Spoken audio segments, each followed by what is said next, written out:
O Suprimento Invisível, de Joel Goldsmith. Capítulo 9.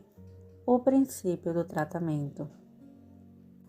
Para receber um tratamento ou tratar de alguém, é necessário conhecer e aplicar conscientemente os princípios da verdade.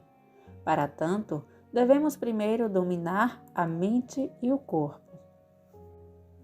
O domínio da mente e do corpo. Nós nos identificamos com um eu. Há um eu, Joel.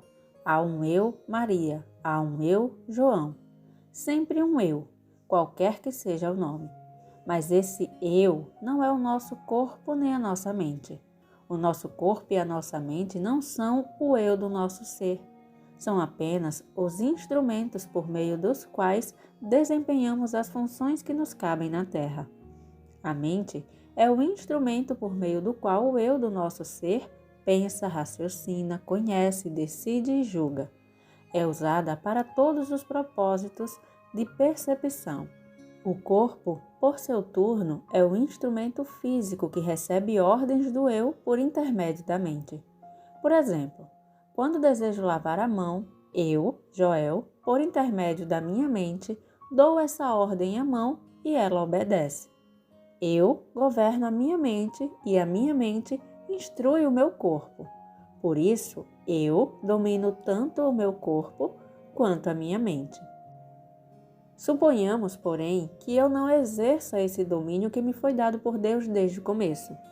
Se eu não exercesse controle sobre a minha mente, permitindo que ela fizesse os seus próprios julgamentos, ou se deixasse o meu corpo comportar-se a seu gosto, meter-me-ia em toda espécie de confusão, como fazem todos aqueles que não aprenderam a aceitar e a exercer o domínio. A mente e o corpo, bem como o domínio sobre eles, nos foram dados, e precisamos aprender a exercer esse domínio. Quando vocês meditam, as suas mentes não querem se aquietar e se submeter. Não por terem vontade própria, mas por estarem tão habituadas a fazer o que bem entendem quando não submetidas a controle. A mente é como alguns cavalos que tenho montado, avessos ao mínimo controle da minha parte. Levam-me aonde querem porque não sei dominá-los. Assim também a mente se rebela quando não sabemos dominá-la. Sob certos aspectos, o corpo obedece mais do que a mente. Pelo menos as mãos não roubam, salvo se receberem essa ordem, e podem dividir e ofertar caso sejam instruídas a esse sentido. Entretanto, em matéria de saúde, o corpo se revela tão ingovernável quanto a mente.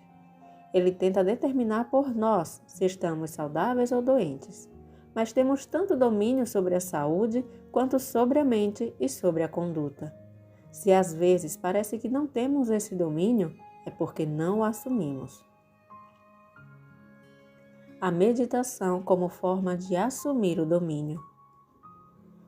Uma vez que o caminho infinito nos ensina a embainhar a espada, não recorremos à força para assumir o controle da mente ou do corpo. Ao contrário, apelamos para a disciplina amável e gentil com que um pai sábio e maduro educa seu filho. É a disciplina do amor, da delicadeza, da paz, da paciência. Com gentileza e serenidade, assim dirigimos a nossa mente.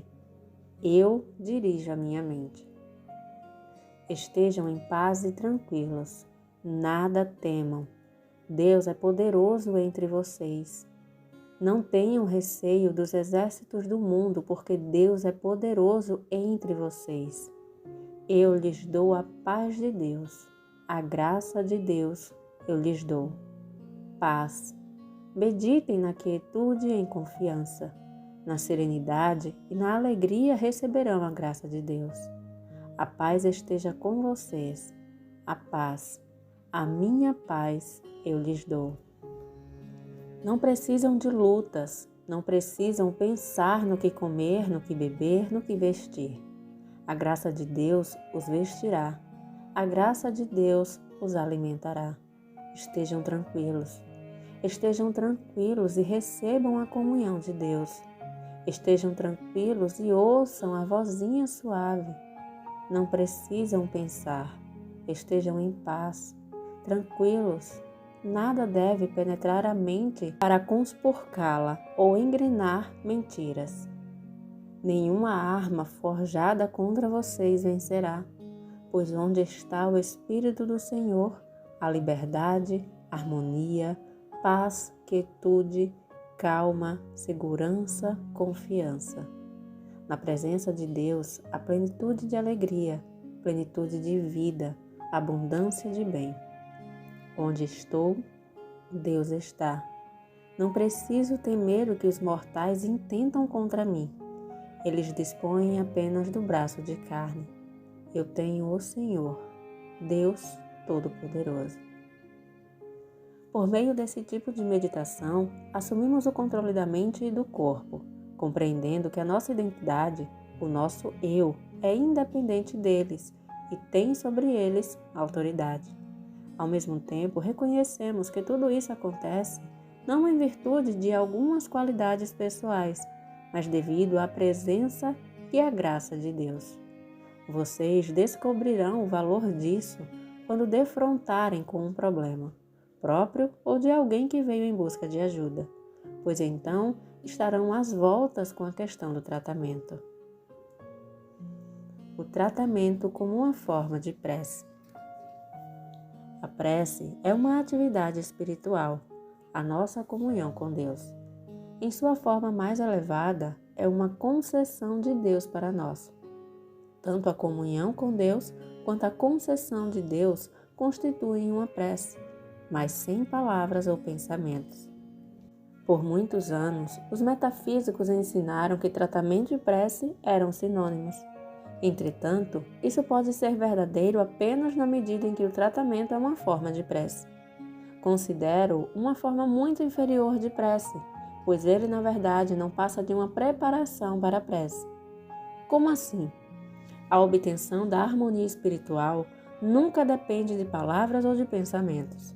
Pensamentos e palavras apenas os ajudam a atingir aquela atmosfera de oração onde eles não mais são necessários. Nessa atmosfera, entramos em comunhão íntima com Deus e a graça de Deus nos alcança. Nós, ocidentais, mal conseguimos orar sem recorrer a palavras ou pensamentos. Todavia, podemos chegar a isso graças àquilo que os metafísicos chamam de tratamento e os religiosos ortodoxos de prece. Ambos usam palavras e pensamentos, e suas preces são frequentemente pedidos. Por exemplo, Deus, faz chover para salvar as nossas colheitas, ou Deus, salvai o meu filho. Não há nada de errado com esse tipo de prece, como não há nada de errado com as nossas formas de tratamento. Aqui o problema não é o certo ou o errado, mas o grau de consciência. Enquanto permanecemos no grau humano de consciência, palavras e pensamentos são necessários no início dos trabalhos de oração. O mundo metafísico dá a isso o nome de tratamento. Nos círculos místicos, a palavra usada com mais frequência é percepção. Os estudiosos do caminho infinito não devem se esquecer de que alcançarão a verdadeira atmosfera de prece da consciência de Deus unicamente por meio de uma ampla compreensão e prática dos princípios do tratamento. Tratamento significa conhecimento consciente da verdade e aplicação dos princípios à mente, antes de estabelecer o domínio sobre a mente e sobre o corpo. Tratamento para melhorar o suprimento. Mesmo nos períodos de prosperidade, são comuns os problemas com o suprimento. Vamos, pois, analisar uma questão. Abre parênteses. Se vocês tiverem algum conhecimento metafísico que não provenha do caminho infinito, será preciso que esqueçam aquilo que aprenderam. Pois, em questões de tratamento, o caminho infinito não concorda com nenhum outro movimento metafísico. Se tiverem obtendo resultados satisfatórios com algum outro trabalho, ótimo, mas não tentem combiná-lo com o nosso, porque não terão êxito e até poderão piorar. Fecha parênteses. Para começar, em circunstância nenhuma devemos levar o paciente para o tratamento. Nunca o imiscuímos nos nossos pensamentos. Na realidade, o paciente não nos fornece o seu nome, nem sequer lhe perguntamos. Não estamos interessados em nomes ou identidades de pacientes. O nosso trabalho nada tem a ver com eles, embora ao fim se beneficiem dele. Mas como? Perguntarão os leitores. Eles se beneficiarão em lugar de outra pessoa? Não. Eles vieram para a nossa consciência e fizeram-se parte dela ao pedir-nos ajuda. Filha, a tua fé te salvou. Marcos 5:34. Credes que eu possa fazer isso? Veja-vos feito segundo a vossa fé. Mateus 9:28-29. Aqueles a quem vocês se submeteram deverão obedecer e deles receberão. Assim, se um paciente nos diz, ajude-me, foi estabelecido o contato necessário conosco, ainda que ignoremos o nome desse paciente, sua identidade ou sua aparência. Lembrem-se de que a pessoa não deve fazer parte do tratamento, porque semelhante ato comprometeria sua eficácia. Em nenhuma circunstância deve incluí-la nos seus pensamentos, nem citar o pedido dela nas suas meditações. Não se pode trazer a carência ou a limitação para dentro da consciência, já que, de forma alguma, se consegue trabalhar no nível do problema. Quando se trata de um problema de suprimento, só há uma coisa a fazer: afastar-se da pessoa e do problema, para imediatamente começar a conhecer a verdade em consciência, mas não a verdade sobre o problema, pois essa verdade não existe. A primeira coisa que deve atingir a nossa consciência é a verdade acerca do suprimento. Entre parênteses, não necessariamente nestas palavras, mas em passagens similares da Escritura ou da linguagem mística. A terra e tudo o que nela existe pertencem ao Senhor. Deus constitui a plenitude de todos os seres. Deus é o único suprimento. Ele não pertence a ninguém. A terra a ninguém pertence. Não há quem possa obter suprimento. A terra é o escabelo de Deus, com tudo o que nela existe. Deus constitui o universo. A presença de Deus preenche o universo. Deus é a única vida e a única lei deste universo. À medida que se apegarem à verdade sobre o suprimento dessa maneira consciente, lembrar-se-ão de mais e mais passagens que sustentam o fato de que somente Deus é o suprimento. Eu sou o pão, a carne, o vinho e a água. Já que Deus é onipresente, que preenche todo o espaço e é o suprimento, onde haverá carência? A ausência de suprimento ocorre com aqueles que não habitam o Verbo e não permitem que o Verbo os habite. A ausência de suprimento ocorre com aqueles que não habitam o lugar sagrado do Altíssimo e estão se isolando da única fonte de suprimento que existe. O Verbo de Deus, o pão, a carne, o vinho, a água, a percepção da presença divina. Como se vê, o tratamento consiste em ter consciência da verdade sobre o que é suprimento, a plenitude de Deus e sua onipresença. Trazemos para a consciência declarações de verdade, passagens da Escritura. O tratamento se situa no nível da verdade espiritual, não no nível do problema de carência ou de limitação. Mantendo o paciente e o problema fora da consciência e fundamentando o tratamento na verdade, ao fim, prescindiremos de pensamentos, de palavras ou de passagens da Escritura. Então, já nos teremos alçado a uma atmosfera de prece onde palavras e pensamentos não mais são necessários. No caminho infinito, somos únicos, pois não consideramos essa etapa inicial um fim em si mesmo. Ela é apenas um degrau para a segunda parte do nosso tratamento. É apenas a preparação para o segundo estágio, no qual podemos dizer: é a sua vez, Pai. Fale, Senhor, que o servo ouvirá. Essa segunda fase constitui um período de expectativa e de atenção, de espera pela paz interior, aquele clique, aquele algo pelo qual constatamos que Deus está presente. Não se trata de uma assertiva mental, mas de uma constatação espiritual. Quando experimentamos isso interiormente, o nosso trabalho está completo e podemos nos ocupar de outra coisa.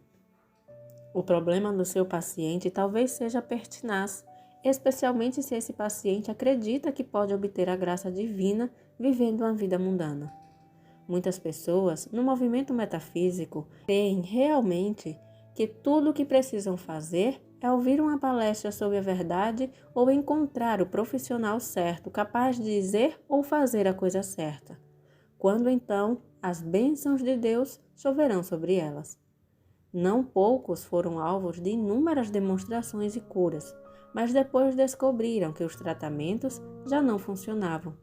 Haviam se beneficiado do estado de consciência do agente de cura. No entanto, como não se entregaram eles próprios a Deus, perceberam que os tratamentos já não tinham eficácia. Em outras palavras, o profissional, graças a uma vida dedicada, pôde livrar o paciente de muitos aborrecimentos e tribulações, pecados e doenças, carências ou limitações. Os céus ajudam o paciente que continua pelo mesmo velho caminho humano durante muito tempo, pois ele acabará constatando que os tratamentos deixaram de funcionar. O Mestre nos legou esse princípio ao dizer: nem eu te condeno, mas vai e não peques mais. O paciente pode necessitar de diversas demonstrações ou de curas maravilhosas antes de obter uma transformação da consciência. No fim, entretanto, tem de entregar o eu a Deus, banir o senso mortal e, assim, abrir espaço para a percepção espiritual. Tem de sofrer algum tipo de regeneração espiritual, do contrário, amargará a ineficácia dos tratamentos. Paulo ensinou que os seres humanos não podem receber a graça divina porque não estão sob a lei de Deus, nem podem estar. Somente se permitirmos que o Espírito de Deus habite em nós, tornar-nos-emos filhos de Deus. Quando o Espírito de Deus habitar em vós, sereis filhos de Deus. Jesus nos transmitiu isso de outra maneira. Orai por vossos inimigos, a fim de serdes filhos de Deus. Assim não oremos por nossos amigos e parentes, mas por nossos inimigos. O Espírito de Deus não habita uma pessoa que guarda dentro de si a inveja, o ciúme, a malícia, o ódio, a vingança e etc. Quando atingimos o estado de consciência em que podemos honesta e sinceramente rezar para que os nossos inimigos sejam perdoados, libertos do castigo dos seus pecados, isentos dessa exigência mortal, quando oramos para que o Espírito de Deus penetre em suas almas, mentes e ser, então já não somos mortais. Quando estamos no estado de consciência em que ardemos por vingança, quando ainda pensamos que os pecadores devem ser enforcados, banidos ou encarcerados por toda a vida, quando julgamos que assim as coisas devem ser, estamos no estado de consciência dos antigos hebreus, que defendiam o olho por olho, dente por dente. Todavia, quando operamos a transição para o cristianismo, nos tornamos capazes de perdoar 70 vezes 7, de não resistir ao mal e de não sacar da espada. Nesse estado de consciência, renunciamos à vontade, a opiniões e às convicções. Aceitamos a graça de Deus, o Espírito de Deus, e assim o Espírito de Deus residirá em nós. Se vocês, honestamente, sentirem que se livraram de qualquer emoção humana negativa que vinham cultivando, saberão não apenas que se encontram agora numa atmosfera receptiva e sensível à cura espiritual, mas que também estão se aproximando da consciência capaz de operar curas. Títulos, diplomas e autorizações não fazem um agente de cura. Muita gente sem preparo faz trabalho de cura. Pelos frutos os conhecereis. O agente de cura é aquele que se despojou da sua humanidade, que está livre dos antagonismos, da inveja, do ciúme, do ódio, da malícia e de outras emoções negativas, e que alcançou o estado de consciência em que perdoa 70 vezes 7, sendo capaz de orar pelos inimigos, de embainhar a espada e de não resistir ao mal. Quando nos entregamos para que Cristo preencha nossa consciência, então estamos preparados para ser curados espiritualmente e para curar os outros. Descobri que em todos os movimentos metafísicos há profissionais que alcançaram suficiente consciência de Cristo para curar. Não faz diferença se pertencem ao Caminho Infinito, à Igreja do Cristo Cientista, ao Night ou ao Novo Pensamento. O que determina a sua capacidade de curar é o grau de consciência espiritual que atingiram. Tratamento dos males físicos. O próximo pedido de ajuda talvez seja para solucionar um problema físico. Talvez o paciente se queixe de que seus órgãos, músculos, ossos ou vasos sanguíneos não estão funcionando bem. Antes de iniciar o tratamento, lembre-se de que devem varrer da consciência não somente o enfermo, mas a própria queixa também. Uma vez que não são médicos, pouco lhes importará que se trate do coração, do fígado ou dos pulmões. O tratamento que aplicarem se baseará unicamente no conhecimento da verdade, e não há nenhuma verdade relativa ao paciente ou à sua queixa. O paciente sente dor no peito, e aí está uma doença do coração. Descobre um caroço, e aí está um câncer. Ele então perpetua a moléstia, alimentando-a em seus pensamentos. Assim, para vocês, é um contrassenso pensar na queixa enquanto proporcionam tratamento a alguém. Esqueçam a identidade do paciente, esqueçam a queixa tão logo a ouçam. Em meu escritório, não há registro de quem veio ou telefonou. Só aparece um nome em minha agenda quando tenho um encontro. Não há outros, nenhum registro de tratamento, nenhuma conta a enviar, nenhuma lista de queixas ou de anamneses. Após banir da consciência a identidade e a queixa do paciente, procedam da mesma forma que no tratamento do problema de suprimento. Na primeira etapa, tragam para a consciência declarações da verdade, passagens da Escritura, referências metafísicas ou místicas à verdade. Assim, começarão a conhecer conscientemente a verdade, não a respeito da queixa, porque não existe essa verdade, mas aquela segundo a qual, em todo o reino de Deus, não há traços de doença. Mais uma vez, as declarações da verdade que chegam à sua consciência não são necessariamente as que seguem. Ofereço-as apenas à guisa de exemplo. O ministério de cura de Cristo era: que te detém? Levanta do teu leito e anda, Lázaro. Vem para fora. Não estás morto, apenas dormes. Em todo o reino de Deus não há traços de doenças. Deus não criou a doença, criou unicamente o que é bom. Ele é o único Criador. Assim, os entes humanos não podem sequer criar a doença. Eles apenas acreditam no poder da doença. Se de fato houvessem doenças capazes de levar à morte, não haveria imortalidade, eternidade. O reino de Deus é imortalidade, eternidade, vida, amor. O reino de Deus é o reino da graça, não de lei. Por isso, não há leis da matéria, da mente, da temperatura, do clima, do alimento, da limitação. O reino de Deus é um estado de graça. Como no tratamento do problema do suprimento, à medida que refletirem conscientemente e assertivas a respeito da verdade, outras passagens da Escritura penetrarão em sua consciência até que se libertem de pensamentos ou de palavras. Então, terão se alçado à atmosfera de prece, onde essas coisas já não são necessárias. Podem então se sentar e dizer: Pai, é a sua vez. Fale, Senhor, e o servo ouvirá. A seguir, vocês entram na segunda etapa, em que esperam a constatação espiritual de que Deus está presente. Depois dessa constatação, a tarefa se completa. Nenhuma vez a sua mente terá albergado o paciente ou a queixa. Vocês ficaram com Deus e conversaram no céu. Lembrem-se do hino, ouvirei tua voz. Não é um simples hino, é um estado de ser espiritual. Em poucos momentos de paz e de quietude, algo virá até vocês lá de dentro. Um sentimento, uma palavra, uma mensagem, uma luz, e então saberão que Deus está presente.